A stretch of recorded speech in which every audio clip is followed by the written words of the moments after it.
اقرأ أخيا ورتل القرآن اصدح بصوتك اسمع الأكوان.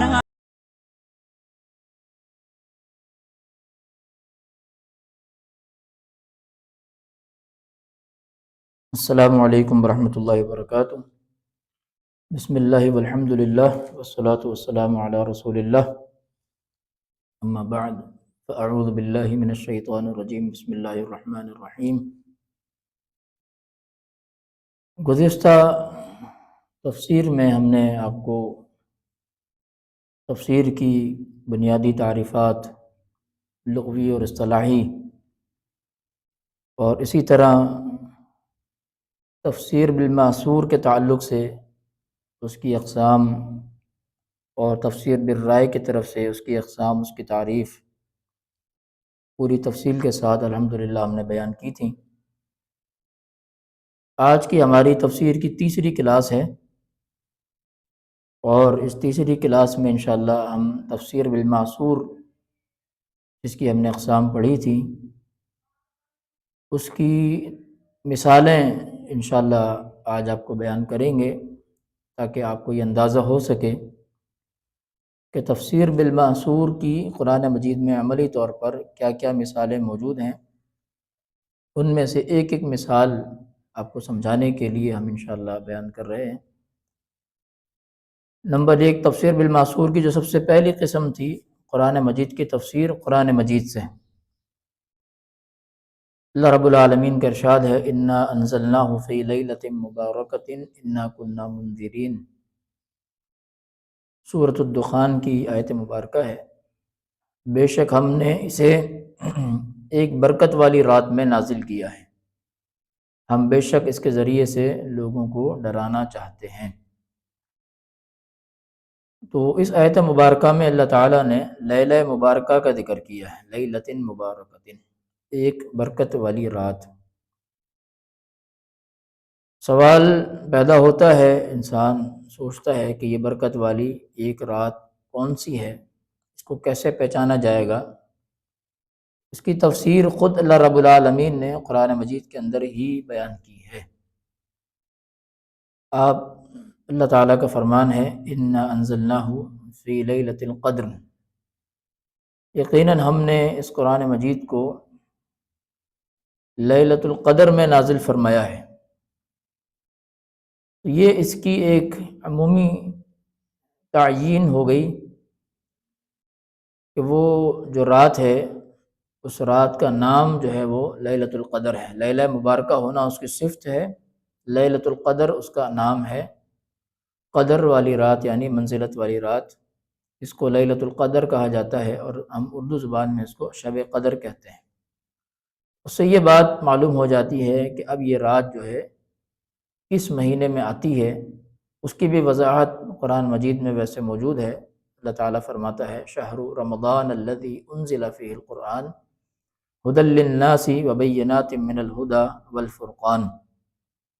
رمضان وہ مہینہ ہے جس میں قرآن نازل کیا گیا، جو تمام لوگوں کے لیے ہدایت ہے، اور اس میں ہدایت اور حق و باطل میں امتیاز کرنے والے واضح دلائل موجود ہیں.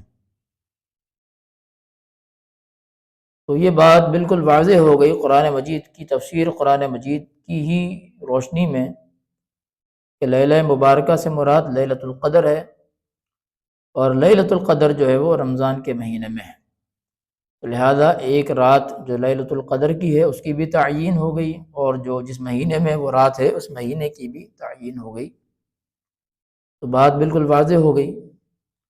اس کو تفسیر القرآن بالقرآن کہتے ہیں، قرآن کی تفسیر قرآن مجید کے ذریعے سے. اسی طرح اس میں جو استدلال جو مسئلہ واضح ہے وہ بھی آپ کے سامنے ہے، اور ہم نے اس کو نمایاں کرنے کے لیے، آپ کو زیادہ صحیح طریقے سے مزید بہتر انداز سے سمجھانے کے لیے اسے کلر تبدیل کر کے ہائی لائٹ بھی کیا ہوا ہے. یہ اورنج کلر جو ہے، نارنجی کلر، یہ وجہ استدلال ہے. یعنی یہ ہمارا جو استدلال کا جو معنی ہے، ہمارا یہاں پر جو مقصد ہے وہ یہ الفاظ ہیں اصل میں. قرآن مجید جس رات میں نازل ہوا وہ بہت ہی بابرکت رات ہے، یہ بات پہلے اللہ تعالیٰ کے حکم سے ہمیں پتہ لگ گئی۔ پھر قرآن مجید جس رات نازل ہوا اس کا نام لیلۃ القدر ہے، یہ اس کی مزید وضاحت ہو گئی۔ لیلۃ القدر کس رات کے اندر ہے؟ وہ رات رمضان المبارک کے مہینے میں ہے، یہ بھی ہمارے لیے واضح ہو گیا۔ اسی طرح قرآن مجید کی تفسیر احادیث صحیحہ سے، یعنی جس طرح قرآن اپنے بعض احکامات کی خود تفسیر کرتا ہے، اسی طرح اللہ کے نبی علیہ الصلوۃ والسلام کے فرامین بھی قرآن مجید کی تفسیر کرتے ہیں۔ جیسا کہ نعمان بن بشیر رضی اللہ تعالی عنہ اللہ کے رسول صلی اللہ علیہ وآلہ وسلم سے روایت بیان کرتے ہیں کہ اللہ کے رسول صلی اللہ علیہ وآلہ وسلم نے ارشاد فرمایا: الدعاء هو العبادۃ وقال ربکم ادعونی استجب لکم ان الذین یستکبرون عن عبادتی سیدخلون جہنم داخرین۔ دعا جو ہے عبادت ہے، استدلال لیا اللہ کے نبی علیہ السلام نے قرآن مجید کی آیت سے، اور آپ کے رب نے، تمہارے رب نے فرمایا مجھے پکارو میں تمہاری دعا قبول کروں گا، بے شک وہ لوگ جو میری عبادت سے تکبر کرتے ہیں عن قریب ذلیل ہو کر جہنم میں داخل کریں گے۔ اس کی تفسیر اللہ کے نبی علیہ السلام نے اس انداز سے کی، استدلال کرتے ہوئے مذکورہ آیت مبارکہ سے کہ دعا عبادت ہے یا دعا عبادت ہی ہے، یعنی دعا کرنا بھی اللہ تعالیٰ کے ہاں ایک عبادت کے درجے میں ہے، جس طرح نماز عبادت کے درجے میں ہے، روزہ رکھنا عبادت کے درجے میں ہے، حج کرنا عمرہ کرنا عبادت کے درجے میں ہے، زکوٰۃ ادا کرنا عبادت کے درجے میں ہے، جہاد کرنا عبادت کے درجے میں ہے، اسی طرح دعا کرنا بھی عبادت کے ہی درجے میں ہے۔ اس کو عبادت سے خالی نہیں کیا جا سکتا، عبادت سے دور نہیں کیا جا سکتا۔ تو یہ تفسیر ہے ایک طرح سے اللہ کے نبی علیہ الصلوۃ والسلام کے اس فرمان کی، یعنی اللہ کے نبی علیہ السلام نے تفسیر کی قرآن مجید کی آیت مبارکہ کی، اس سے مراد یہ ہے دعا عبادت ہی ہے، کیونکہ اللہ رب العالمین نے ابتدائی آیت میں دعا کا ذکر کیا ہے، دعا مجھ سے کرو میں تمہاری دعا قبول کروں گا، اور جو لوگ میری عبادت سے تکبر کرتے ہیں، یعنی دعا سے تکبر کرنا گویا عبادت سے تکبر کرنا ہے، تو لہذا دعا کو عبادت ہی شمار کیا گیا، اور یہی نبی علیہ الصلوۃ والسلام نے بھی یہاں سے استدلال کیا ہے، اور آپ نے بھی دعا کو عبادت ہی شمار کیا ہے۔ یہاں سے جو استدلال جو ہمارا واضح ہوا ہے وہ یہ ہے، نبی اقدس صلی اللہ علیہ وسلم کے فرمان کی روشنی میں قرآن مجید کی مذکورہ آیت مبارکہ کی تفسیر سمجھ میں آ گئی۔ دعا بھی دراصل عبادت ہی ہے، اور دعا مانگنے سے تکبر کرنا گویا عبادت سے تکبر کرنا ہے، اور اللہ تعالیٰ کے علاوہ کسی اور سے دعا کرنا گویا اس کی عبادت کرنا ہے۔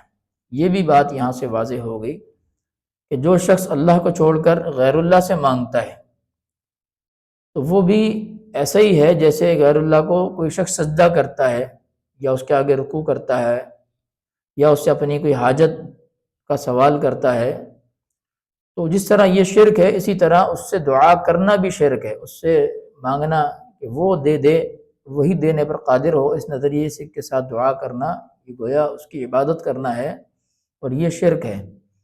تو لہذا جس طرح شرک جو ہے دیگر امور میں جائز نہیں عبادت کے، تو اسی طرح شرک جو ہے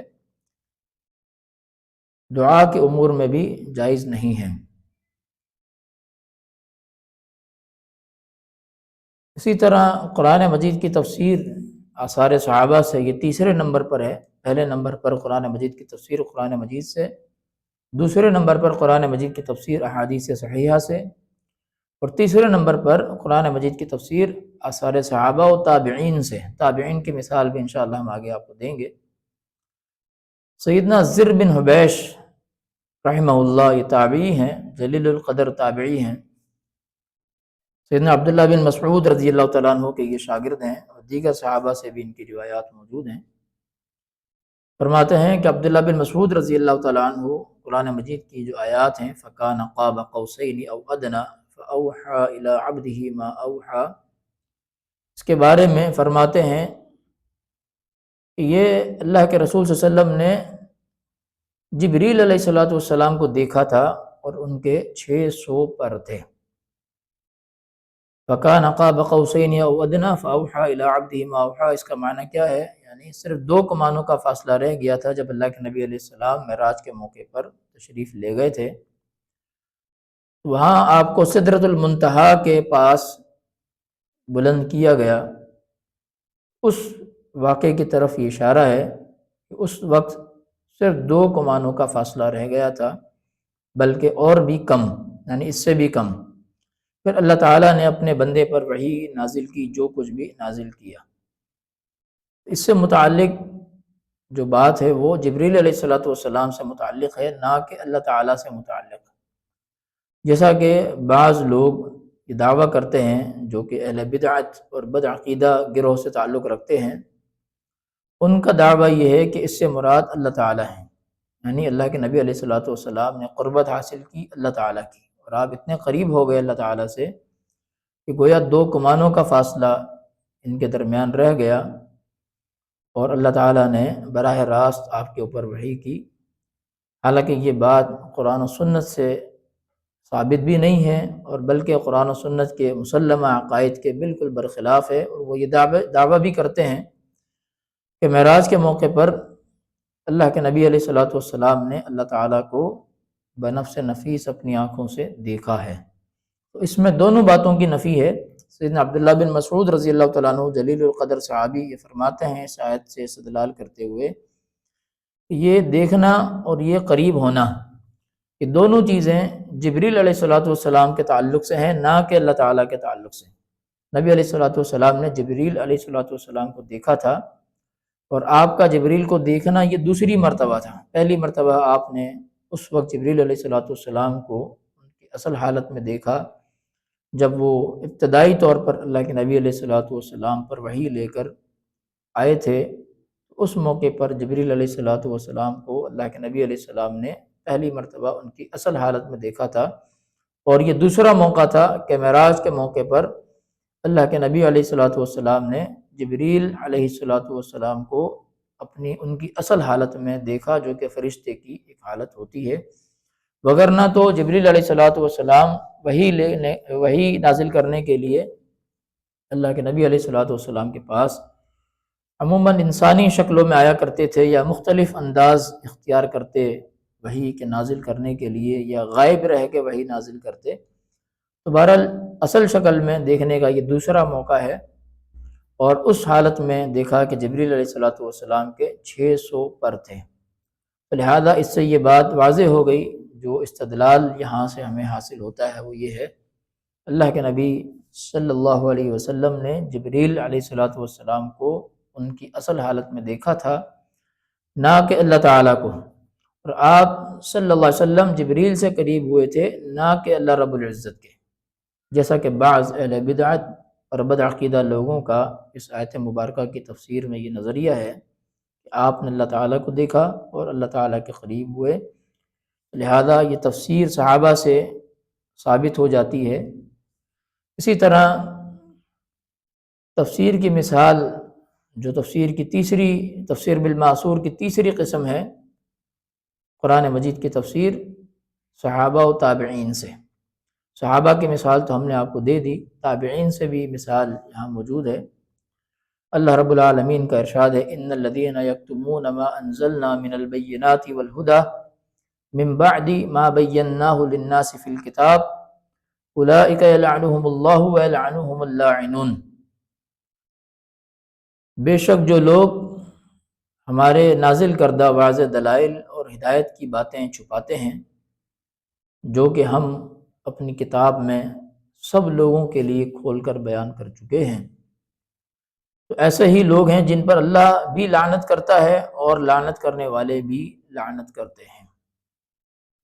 اس آیت مبارکہ کی روشنی میں اس کی تفسیر کے اندر تابعی ہیں عطا بن ابی رباح رحمہ اللہ تعالی، یہ بھی جلیل القدر تابعی ہیں، فرماتے ہیں اس آیت سے مراد تمام جانور اور کل جن و انس ہیں، یعنی جو لعنت کرنے والے لوگ ہیں، وَيَلْعَنُهُمُ اللَّاعِنُونَ سے جو مراد ہے وہ یہ ہے کہ جتنے بھی جاندار اس دنیا میں جو بستے ہیں، مخلوقات جتنی بھی ہیں جس شکل میں بھی ہوں، اور کل جن و انس یعنی جتنے بھی جن ہیں اور جتنے بھی انسان ہیں وہ ان لعنت کرنے والوں میں شامل ہیں، ایسے شخص پر کہ جسے اللہ تعالیٰ نے علم دیا اور وہ اس علم کو لوگوں سے چھپاتا ہے۔ جسے اللہ نے ہدایت دی وہ ہدایت کو لوگوں سے چھپاتا ہے، لوگوں کو اس سے مستفید نہیں کرتا، اس سے فائدہ نہیں پہنچاتا، تو ایسے شخص پر اللہ کی بھی لعنت ہے اور تمام لعنت کرنے والوں کی بھی لعنت ہے۔ اسی طرح تابعی مجاہد رحمہ اللہ فرماتے ہیں، یہ بھی جلیل القدر تابعین میں سے ہیں، جب خشک سالی ہوتی ہے یعنی قحط سالی، بارش نہیں برستی، تو چوپائے جانور کہتے ہیں یہ بنی آدم کے گناہوں کے گناہ کی شومی قسمت ہے، اللہ تعالیٰ بنی آدم کے گناہوں پر لعنت نازل کرے، بنی آدم کے گناہ گاروں پر لعنت نازل کرے۔ اس سے مراد جو وَيَلْعَنُهُمُ اللَّاعِنُونَ ہے، اس سے وہی مخلوقات ہیں جیسے جانور ہیں اور انسان ہیں اور جن ہیں، یہ ساری مخلوقات جو ہیں اس شخص پر لعنت کرتی ہیں، اور انسان کے گناہوں کے اثرات بھی اس کی زندگی پر، اس کے معاشرے پر، ملک پر نظر آتے ہیں۔ اور یہ حدیث سے ثابت بھی ہے، نبی علیہ الصلوۃ والسلام کی سنن ابن ماجہ کے اندر حدیث ہے، اللہ کے نبی علیہ الصلوۃ والسلام نے قوموں پر جو مختلف عذابات آتے ہیں اللہ تعالیٰ کے، ان کی مختلف صورتیں اور مختلف عذاب کی قسمیں بیان فرمائی ہیں۔ ان میں سے ایک قسم یہ بھی ہے، نبی علیہ الصلوۃ والسلام نے فرمایا کہ جو قوم زکوٰۃ ادا نہیں کرتی ہے، اللہ تعالیٰ ایسی قوم پر بارش کو روک لیتا ہے۔ اگر یہ جاندار چرند پرند مخلوقات نہ ہوں تو اللہ تعالیٰ ایسی قوم کو ایک قطرہ بھی پانی نہ پلائے۔ اس سے اندازہ ہوتا ہے کہ بنی آدم کے گناہ جو ہیں یہ بارش کو روکنے کا سبب بنتے ہیں۔ جب بارش رکتی ہے تو قحط سالی ہوتی ہے، خشک سالی ہوتی ہے، اناج پیدا نہیں ہوتا۔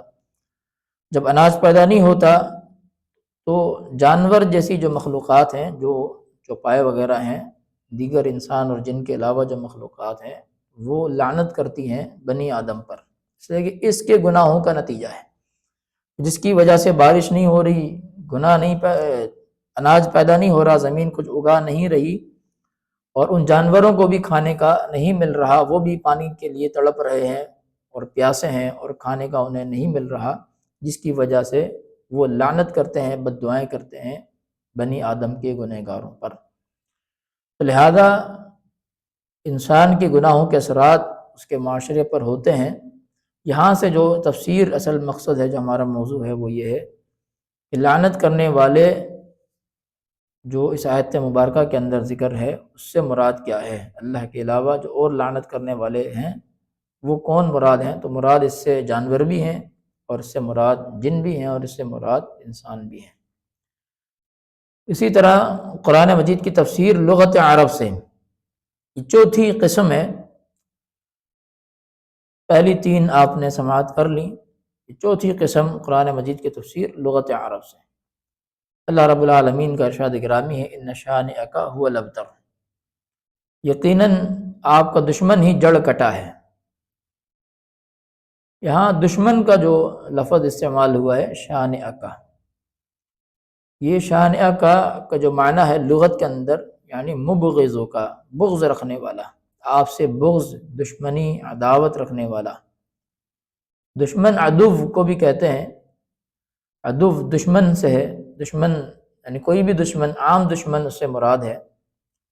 اور ایک دشمن شانئک یعنی بدترین دشمن، جو آپ کی جان کے در پہ ہو، آپ سے بغض بھی رکھتا ہو، نفرت بھی کرتا ہو، اور کھلی دشمنی اور عداوت بھی کرتا ہو۔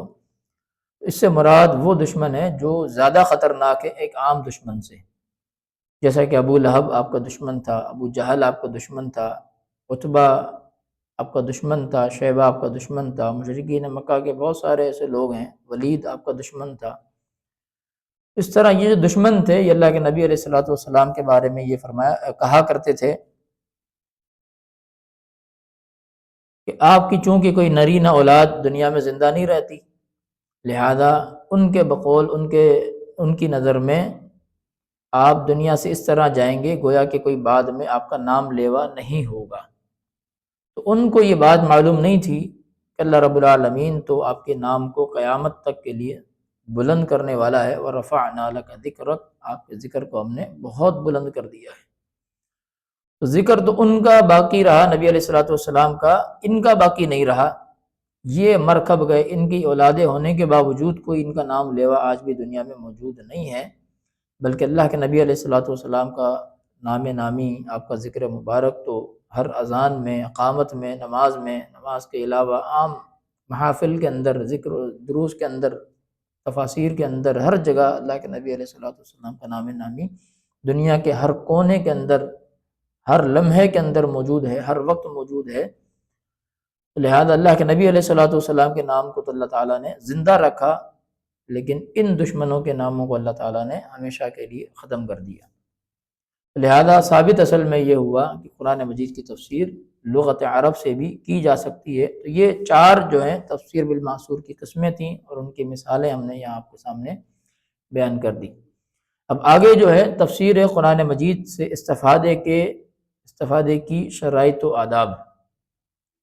قرآن مجید سے ہم استفادہ کرنا چاہتے ہیں، اس کی تفسیر سے فائدہ اٹھانا چاہتے ہیں، تو اس کے لیے ہمارے لیے کیا شرائط ہونی چاہیے اور کس طریقے سے ہم اس سے فیض یاب ہو سکتے ہیں۔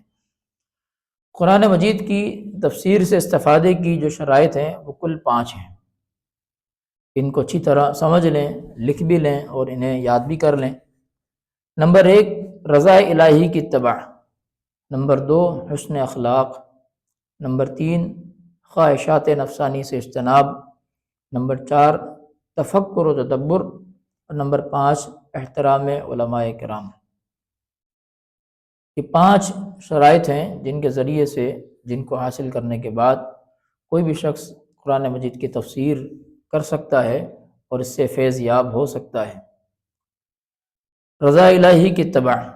نمبر 1، قرآن مجید کی ہدایت سے فیض یاب ہونے کے لیے اللہ تعالیٰ کی رضا کی اتباع ضروری ہے۔ اللہ تعالیٰ کا فرمان ہے، قد جاءکم من اللہ نور و کتاب مبین۔ یقیناً تمہارے پاس اللہ کی طرف سے نور اور کھلی کتاب آ چکی ہے، یہدی بہ اللہ من اتبع رضوانہ سبل السلام ویخرجہم من الظلمات الی النور بإذنہ ویہدیہم الی صراط مستقیم، جس کے ذریعے سے اللہ تعالیٰ ان لوگوں کو سلامتی کی راہیں دکھاتا ہے جو اس کی رضا کے پیچھے چلتے ہیں، اور انہیں اپنے اذن سے اندھیروں سے نکال کر روشنی کی طرف لے جاتا ہے اور سیدھی راہ کی طرف ان کی رہنمائی کرتا ہے۔ یہاں پر جو بات ہمیں سمجھنے کی جو وجہ استدلال جو ہمارا ہے، جسے ہائی لائٹ بھی کیا گیا ہے الفاظ کو، وہ یہدی بہ اللہ من اتبع رضوانہ، اللہ تعالیٰ ہدایت دیتا ہے ایسے لوگوں کو جو اس کی رضا کی اتباع کرتے ہیں۔ یعنی رضا الہی کی اتباع کرنا ہدایت کے حصول کے لیے سب سے بنیادی ذریعہ ہے، اور وہ ہدایت بھی اللہ تعالیٰ پھر اسے شخص کو دے گا، اسے راضی ہو کر صراط مستقیم کی طرف، وَيَهْدِيهِمْ إِلَىٰ صِرَاطٍ مستقیم، اور سیدھی راہ کی طرف اللہ تعالیٰ ان کی رہنمائی کرتا ہے۔ لہذا یہ پہلی شرط ہے، اپنے اندر اللہ کی رضا کی اتباع جو ہے یہ لازم کر لیں کہ ہم نے ہر حال میں اللہ کی رضا کو ملحوظ خاطر رکھنا ہے، کسی موڑ پر بھی ہم اللہ کی رضا سے باہر نہ نکلیں۔ قرآن مجید کی تفسیر کا معاملہ ہو یا کوئی بھی نیک عمل کا معاملہ ہو، ہر وقت پیش نگاہ جو ہے وہ اللہ کی رضا رہنی چاہیے۔ اسی طرح حسن اخلاق۔ حسن اخلاق 2 اعتبار سے ہے، ایک تو عمومی اخلاق اور کردار، انسان کا اخلاق کہتا ہے کسی سے اچھے طریقے سے ملاقات کرنا، بات چیت کرنا، اچھے انداز سے گفتگو کرنا، یہ بھی حسن اخلاق ہے۔ خدمات کرنا، لوگوں کی تعاون کرنا، ان کے ساتھ یہ بھی اچھا اخلاق ہے۔ لیکن تفسیر کے ساتھ جو اچھا اخلاق جو تعلق رکھتا ہے وہ یہ ہے، تعلیمات قرآن مجید سے مستفید ہونے کے لیے با اخلاق یعنی با عمل ہونا۔ یہاں با اخلاق سے مراد با عمل ہونا ہے۔ سعد بن ہشام تابعی ہیں رحمہ اللہ، فرماتے ہیں کہ میں نے ام المؤمنین سیدہ عائشہ رضی اللہ تعالیٰ عنہا ان سے کہا کہ مجھے رسول اللہ صلی اللہ علیہ وسلم کے خلق مبارک کے بارے میں بتائیے۔ ام المؤمنین سیدہ عائشہ رضی اللہ تعالیٰ عنہا نے فرمایا، کیا تم قرآن نہیں پڑھتے؟ میں نے عرض کی کیوں نہیں؟ انہوں نے فرمایا اللہ کے نبی صلی اللہ علیہ وسلم کا اخلاق قرآن ہی تھا، یعنی قرآن کا ہر حکم نبی علیہ الصلوۃ والسلام اس پر عمل کرتے تھے، تو گویا آپ قرآن سرا قرآن تھے، یعنی آپ کا اخلاق ہی گویا قرآن تھا، یعنی قرآن کے ہر حکم پر آپ نے عمل کیا، قرآن کو اپنی عملی زندگی میں آپ نے نافذ کیا اور لوگوں کو اس پر عمل کر کے دکھایا۔ صرف آپ قرآن سنانے کے لیے نہیں آئے تھے لوگوں کو، بلکہ خود اس پر عمل کر کے لوگوں کو دکھانے کے لیے بھی آئے تھے۔ تو لہٰذا اگر تمہیں اللہ کے نبی علیہ الصلوۃ والسلام کے اخلاق سے متعلق معلوم کرنا ہے تو قرآن مجید پڑھ لو، سادہ سی بات ہے۔ پورا قرآن ہی گویا نبی علیہ الصلوۃ والسلام کا اخلاق ہے، اور آپ نے جتنے بھی احکامات قرآن مجید کے اندر موجود ہیں ان سب پر عمل کر کے دکھایا ہے۔ لہذا یہاں سے یہ بات ثابت ہوئی کہ جو بھی قرآن مجید کی تفسیر پڑھتا ہے یا پڑھاتا ہے، اس پر لازم ہے کہ وہ اپنے اخلاق کو بھی، اپنے اعمال کو بھی قرآن مجید کی تفسیر کے اس پڑھنے والے احکامات کے عین مطابق بنائے، تاکہ اس کا اخلاق بھی قرآن مجید کے مطابق ہو جائے۔ اسی طرح خواہشات نفسانی سے اجتناب، قرآن مجید کی ہدایت پانے کے لیے اپنی عقل اور خواہشات نفسانی کی اتباع نہ کریں، بلکہ اس کی ہر بات کو دل و جان سے تسلیم کریں۔ اللہ رب العالمین کا ارشاد ہے بعض ایسے لوگوں کے تعلق سے جو اس طرح کی گمراہیوں میں مبتلا ہوتے ہیں، ان ہی الا اسماء سمیتموها انتم وآباؤکم ما انزل اللہ بها من سلطان ان يتبعون الا الظن وما تهوى الانفس وَلَقَدْ جَاءَهُم مِّن رَّبِّهِمُ الْهُدَىٰ۔ دراصل یہ صرف نام ہیں جو تم نے اور تمہارے باپ دادوں نے ان کے رکھ لیے ہیں، اللہ تعالیٰ نے ان کی کوئی دلیل نہیں اتاری۔ حقیقت یہ ہے کہ وہ صرف اپنے گمان کی پیروی کر رہے ہیں اور خواہشات نفس کے پیچھے لگے ہوئے ہیں، حالانکہ ان کے رب کی طرف سے ان کے پاس رہنمائی آ چکی ہے۔ یہاں سے جو بات ثابت ہوتی ہے وہ یہ ہے کہ مشرکین مکہ جو ہے جتنے بھی غیر اللہ کو پکارتے تھے اور غیر اللہ کے انہوں نے نام رکھے ہوئے تھے بتوں کے، کوئی لات ہے، کوئی حبل ہے، کوئی عزہ ہے، اور پھر ان کے مختلف مصارف بھی انہوں نے رکھے ہوئے تھے، فلاں بارش نازل کرنے والا ہے، فلاں اولاد دینے والا ہے، فلاں مشکلیں حل کرنے والا ہے۔ یہ مختلف بتوں کے جو انہوں نے اوصاف گڑھ رکھے تھے اور ان کے نام بنا رکھے تھے اور خود ہی ان کے بارے میں عقیدے گڑھ رکھے تھے، تو اللہ رب العالمین نے ان کے بارے میں ارشاد فرمایا کہ تو تمہارے اپنے خود ساختہ نام ہیں، تم نے رکھ دیے، تمہارے باپ دادوں نے رکھ دیے، اللہ نے تو ان کے بارے میں کوئی ایسی دلیل کی بات نازل نہیں فرمائی۔ یہ کیوں ایسا کرتے ہیں؟ اس لیے کہ یتبعون الا الظن وما تهوى الانفس، یہ اپنے خود ساختہ گمانوں کی پیروی کرتے ہیں، جو ان کے دماغوں میں بات آتی ہے، ان کے دل میں بات آتی ہے، یہ اس کے مطابق عمل کرتے ہیں۔ تو لہذا یہ اللہ کی شریعت کی اتباع نہیں کرتے، اللہ کی رضا کی اتباع نہیں کرتے، بلکہ اپنی خواہشات نفس کی اتباع کرتے ہیں۔ یہی وجہ ہے کہ ان کو ہدایت سے محروم رکھا گیا اور یہ ہدایت حاصل نہیں کر سکے۔ قرآن مجید حالانکہ ان کے دور میں نازل ہوا، ان کے سامنے نازل ہوا، قرآن انہیں پڑھ پڑھ کے سنایا جاتا رہا، لیکن اس کے باوجود وہ ہدایت حاصل نہیں کر سکے۔ اس کی وجہ یہی تھی کہ انہوں نے قرآن مجید کو سمجھنے کی کوشش نہیں کی، بلکہ اپنی خواہشات نفسانی کے پیچھے چل پڑے، تو نتیجہ یہ ہوا کہ ہدایت سے محروم رہے۔ وَلَقَدْ جَاءَهُم مِّن رَّبِّهِمُ الْهُدَىٰ، حالانکہ ان کے پاس ان کے رب کی طرف سے ہدایت آ چکی تھی۔ تو لہذا معلوم یہ ہوا کہ ہدایت انسان کے پاس آئے، قرآن سامنے کھلا ہوا ہو، آیت سامنے موجود ہو، اور اس کی اپنی خواہش اس کے خلاف ہو اور وہ اس خواہش کی اتباع کرے، تو ایسا شخص کبھی بھی قرآن مجید سے رہنمائی حاصل نہیں کر سکتا، قرآن مجید کی ہدایت سے استفادہ نہیں کر سکتا۔ تو ضروری ہے کہ ہم اپنی تمام خواہشات کو، تمام اپنے خیالات کو ایک طرف رکھ دیں، اور جب ہم قرآن مجید کو پڑھیں، اس کی تفسیر کو پڑھیں، تو جو کچھ ہمیں قرآن مجید سے حاصل ہو اس کو من و عن قبول کر لیں، دل و جان سے اس کو تسلیم کر لیں، اپنی خواہشات کا اس میں عمل دخل نہ کریں، تاکہ جو ہے ہماری ہدایت اللہ تعالیٰ ہماری تقدیر میں لکھ دے اور ہمیں گمراہوں میں شامل نہ کریں۔ اسی طرح چوتھا جو معاملہ ہے وہ تفکر اور تدبر ہے، قرآن مجید میں غور و فکر کرنا۔ قرآن مجید میں غور و فکر اور تدبر کو اپنا شعار بنائیں۔ اللہ تعالیٰ کا فرمان ہے افلا یتدبرون القرآن ام علی قلوب اقفالها، کہ یہ لوگ کیا یہ قرآن میں غور و فکر نہیں کرتے، یا ان کے دلوں پر ان کے تالے لگ گئے ہیں؟ اسی طرح اللہ رب العالمین کا ایک اور مقام پر ارشاد ہے وَلَقَدْ يَسَّرْنَا الْقُرْآنَ لِلذِّكْرِ فَهَلْ مِن مُدَّكِرٍ، یقیناً ہم نے قرآن کو نصیحت کے لیے آسان کر دیا ہے، بس کیا ہے کوئی نصیحت حاصل کرنے والا؟ تو معلوم یہ ہوتا ہے کہ قرآن مجید میں غور و فکر کرنا نصیحت کے حاصل کرنے کا ایک ذریعہ ہے۔ یعنی جب آپ قرآن مجید میں غور و فکر کریں گے اور اس کے احکامات کو سمجھیں گے تو یقیناً اس سے نصیحت بھی حاصل کریں گے، پھر عبرت بھی حاصل کریں گے۔ نصیحت کیا حاصل کریں گے کہ اللہ تعالیٰ نے اس حکم میں کسی کام کے کرنے کا حکم دیا ہے، تو نصیحت یہ حاصل ہوگی کہ اس پر عمل کرنا چاہیے، اس کو اختیار کرنا چاہیے، اس کے مطابق زندگی گزارنی چاہیے۔ اور اسی طرح اللہ تعالیٰ نے جب قرآن مجید میں کسی کام کے کرنے سے منع فرمایا ہے تو اس سے روکنے کی نصیحت حاصل کریں گے، یہ کام مجھے نہیں کرنا چاہیے، اس کو اللہ تعالیٰ نے حرام کیا ہے، لہذا اس سے مجھے بچنا چاہیے، اپنی زندگی میں ایسے عمل کو داخل نہیں کرنا چاہیے۔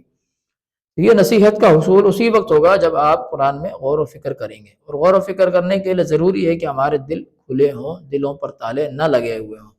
دلوں پر تالے لگ جانا یہ خواہشات نفسانی کی وجہ سے ہوتا ہے، جیسا کہ یہود کے تعلق سے قرآن مجید میں اللہ تعالیٰ نے جا بجا ان کا تعارف جس طرح کرایا ہے، اس میں یہی بات بنیادی طور پر شامل ہے کہ انہوں نے خواہشات نفسانی کے پیچھے لگ کر اللہ تعالیٰ کے احکامات کو چھوڑا اور ان کے دل سخت ہو گئے۔ اتنی اللہ تعالیٰ کی نافرمانیاں انہوں نے کی کہ اللہ تعالیٰ نے تعزیراً سزا کے طور پر ان کے دلوں کو سخت کر دیا اور ان کے دلوں پر مہر لگا دی، جس کی وجہ سے پھر اس کے بعد آنے والی کتابیں بھی، یعنی انجیل ان کے اوپر، تورات ان کے اوپر نازل ہوئی، بعد میں انجیل بھی ان کے پاس آئی جناب عیسیٰ علیہ السلام کے ذریعے سے، وہ بھی ان کے لیے ہدایت کا ذریعہ نہ بن سکی، حتیٰ کہ اس کے بعد قرآن مجید بھی ان کے پاس آ گیا، لیکن قرآن مجید بھی ان کے لیے ہدایت کا ذریعہ نہ بن سکا۔ اس طرح سے اللہ تعالیٰ نے ان کے دلوں پر تالے لگا دیے۔ تو لہذا دلوں پر تالے لگ جانا اللہ کے عذاب کی دلیل ہے، اور دلوں کا تالا لگنا یہ بہت ہی ایک بری مصیبت ہے۔ تو لہذا اپنے دلوں کو کھول کے رکھیں، شرح صدر ہونا چاہیے، اور اس کی بڑی فضیلت ہے، اللہ تعالیٰ نے قرآن مجید میں مختلف مقامات پہ بیان فرمائی ہے۔ اور جب شرح صدر ہوگا، دل کھلا ہوگا، ذہن دیگر خرافات سے اور بدعات سے اور بدعقیدگی سے خالی ہوگا، تو یقیناً ایسا ذہن اور ایسا دل پھر اللہ تعالیٰ کی نصیحت کو سمجھے گا بھی اور قبول بھی کرے گا اور اس کے مطابق عمل بھی کرے گا۔ اسی طرح پانچواں جو ہمارا مرحلہ ہے وہ احترام علماء کرام ہے۔ اپنے اساتذہ اور اہل علم کا احترام کریں، جنہیں اللہ نے مقام دیا ہے ان کو ان کا مقام دیں۔ اللہ رب العالمین کا ارشاد گرامی ہے قُلْ هَلْ يَسْتَوِي الَّذِينَ يَعْلَمُونَ وَالَّذِينَ لَا يَعْلَمُونَ إِنَّمَا يَتَذَكَّرُ أُولُو الْأَلْبَابِ۔ اے نبی صلی اللہ علیہ وسلم، آپ ان سے پوچھئے کیا جاننے والے اور نہ جاننے والے دونوں برابر ہو سکتے ہیں؟ مگر ان باتوں سے سبق تو وہی حاصل کرتے ہیں جو اہل عقل ہیں۔ یعنی ایک شخص ایک عالم ہے اور ایک شخص ایک جاہل ہے، یہ دونوں اللہ تعالیٰ کی نظر میں کیسے برابر ہو سکتے ہیں؟ اس لیے کہ علم اللہ تعالیٰ کے ہاں ایک بڑے مقام کا حامل ہے، ایک بڑے رتبے کا حامل ہے، جسے اللہ تعالیٰ شریعت کا علم دیں، وہ اور ایک جاہل آدمی جس کے پاس علم نہیں ہے، شریعت کا، دین کا علم نہیں ہے، تو یہ مقام میں کیسے بلند ہو سکتے ہیں؟ علماء کا مقام اللہ تعالیٰ نے بلند رکھا ہے۔ قرآن مجید میں بھی اہل علم کے فضائل موجود ہیں، احادیث میں بھی فضائل موجود ہیں۔ نبی علیہ السلام نے فرمایا العلماء ورثۃ الانبیاء، علماء جو ہیں تو انبیاء کے وارث ہیں۔ تو جیسا مقام ان کے اپنے ادوار میں اللہ تعالیٰ نے انبیاء کو دیا ہے، ویسا ہی مقام ان کے ادوار میں اہل علم کو حاصل ہونا چاہیے۔ بس فرق اتنا ہے کہ انبیاء پر وحی نازل ہوتی ہے، علماء پر وحی نازل نہیں ہوتی، لیکن یہ وحی کے پابند ہوتے ہیں، اس وحی کے پابند ہوتے ہیں جو انبیاء پر نازل ہوتی ہے۔ اور آج کے جیسے علماء ہیں یہ پابند ہیں اللہ کے آخری پیغمبر جناب محمد رسول اللہ صلی اللہ علیہ وسلم پر نازل ہونے والی وحی کی اتباع کے، کہ وہ اس دین کو سیکھیں، خود بھی اس پر عمل کریں، اور پھر جو ان کے طلبہ ہیں اور عوام الناس ہیں ان کو بھی وہ دین سکھائیں اور انہیں بھی عمل کی ترغیب دیں۔ اس وجہ سے چونکہ یہ مشن، یہ انبیاء کا مشن ہے، دعوت کا مشن، انبیاء نے اپنی قوموں کو دعوتیں دیں، اور اسی مشن کو آگے بڑھانے والے علماء کرام ہیں، اسی لیے انہیں انبیاء کا وارث قرار دیا گیا کہ انبیاء کے اس مشن کو لے کر چلتے ہیں، دعوت کا مشن جو کہ ان کا مشن تھا، اور اسے لے کر چلنے والے آج کے دور میں علماء کرام ہیں۔ لہذا ان کا مقام عام لوگوں سے بلند ہے۔ اللہ تعالیٰ نے انہیں مقام دیا ہے، اس لیے کہ اللہ کی نظر میں برابر نہیں، تو اس کا معنی یہ ہے کہ اللہ کی نظر میں علماء بلند ہیں، بڑے مقام والے ہیں، اور جو علماء نہیں ہیں وہ چھوٹے مقام والے ہیں، ان کا مقام اللہ کی نظر میں کم ہے ان لوگوں سے۔ تو لہذا ان کا احترام کرنا ہمارے اوپر فرض ہے۔ ہم ان کے احترام سے اپنے آپ کو ایسا نہ کریں کہ ان کا احترام بالکل نہ کریں یا ان کی تذلیل کریں، بالخصوص ان کی غیبتوں کے تعلق سے، ان کی برائیوں کے بیان کرنے کے تعلق سے، یا ان کے ساتھ بد اخلاقی کے رویے کے تعلق سے۔ اس حوالے سے بہت زیادہ احتیاط کی ہمیں ضرورت ہے کہ جو کبار اہل علم ہیں، علماء کرام ہیں، ان کی ہمیں ضرور عزت اور احترام کرنا چاہیے، اس لیے کہ جو مقام اللہ تعالیٰ نے ان کو دیا ہے انہیں ہمیں وہ مقام دینا چاہیے، اور ہم اس کے پابند ہیں۔ اور اگر ہم ان کے خلاف کوئی بات کرتے ہیں یا ایسی بات بالخصوص الزام لگانے والی ہو، یہ اللہ تعالیٰ کے ہاں انتہائی ناپسندیدہ عمل ہے۔ یہ ہمارا آج کا کل درس تھا، تفسیر کی جو چیزیں ہم نے آپ کو بتائی ہیں ان میں خاص طور پر جو مثالیں بیان کی گئیں تفسیر بالمعصور کے تعلق سے سمجھانے کے لیے، اور اسی طرح قرآن مجید کی ہدایت سے استفادے کے لیے جو شرائط ہیں، جو ادب و آداب ہیں، وہ آپ کے سامنے بیان کیے۔ تو انشاءاللہ اس کو اچھی طرح سمجھ لیں اور انہیں لکھ لیں اور انہیں یاد بھی کر لیں، تاکہ آئندہ کلاس میں یہ ساری چیزیں آپ کے سامنے موجود ہوں، تو اگلا جو بھی درس ہوگا وہ آپ کو سمجھنے میں آسانی ہوگی۔ جزاکم اللہ خیرا۔ سبحان ربک رب العزت عما یصفون وسلام علی المرسلین والحمد للہ رب العالمین۔ حين الآن اقرأ أخينا ورتل القرآن اسمح بصوتك